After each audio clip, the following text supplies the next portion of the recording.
വയനാട് പുനരധിവാസ വിഷയത്തിൽ 5 സെന്റ് ഭൂമിയിൽ കൂടുതൽ കൊടുക്കാനാകുമോ എന്ന സാഹചര്യം പരിശോധിക്കുന്നുണ്ടെന്ന് റവന്യൂ ഭവന വകുപ്പ് മന്ത്രി കെ രാജൻ. അതിനേക്കാൾ കൂടുതൽ ഭൂമി കൊടുക്കാൻ കഴിയുമെങ്കിൽ അത് നടത്തി കൊടുക്കുമെന്നും ലഭ്യമായ മുഴുവൻ സഹായവും നൽകാനാണ് സർക്കാർ ശ്രമിക്കുന്നതെന്നും മന്ത്രി പറഞ്ഞു. കേരളത്തോട് ശത്രുതാപരമായ നിലപാടാണ് കേന്ദ്രം എടുക്കുന്നതെന്നും അതിനെതിരെ ഡൽഹിയിൽ പ്രതിഷേധം ഉയർന്നു വരുന്നത് സ്വാഭാവികമാണെന്നും മന്ത്രി കൂട്ടിച്ചേർത്തു. 5 സെൻറ്റ് എന്ന് പറഞ്ഞത് സാങ്കേതികമായിട്ട് ആളുകളുടെ എണ്ണം കൂടി കണക്കിലാക്കി വരുമ്പോൾ ഉണ്ടാകേണ്ട ഒരു ഘട്ടം വെച്ചാണ്.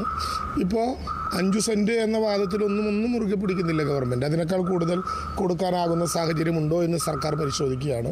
ഏതെങ്കിലും വിധത്തിൽ ദുരന്തബാധിതരോട് ചേർത്ത് നിൽക്കാനും അവരെ ചേർത്ത് നിർത്താനും ലഭ്യമായ മുഴുവൻ സഹായങ്ങളും കൊടുക്കാനുമാണ് സർക്കാർ ലക്ഷ്യമിടുന്നത്.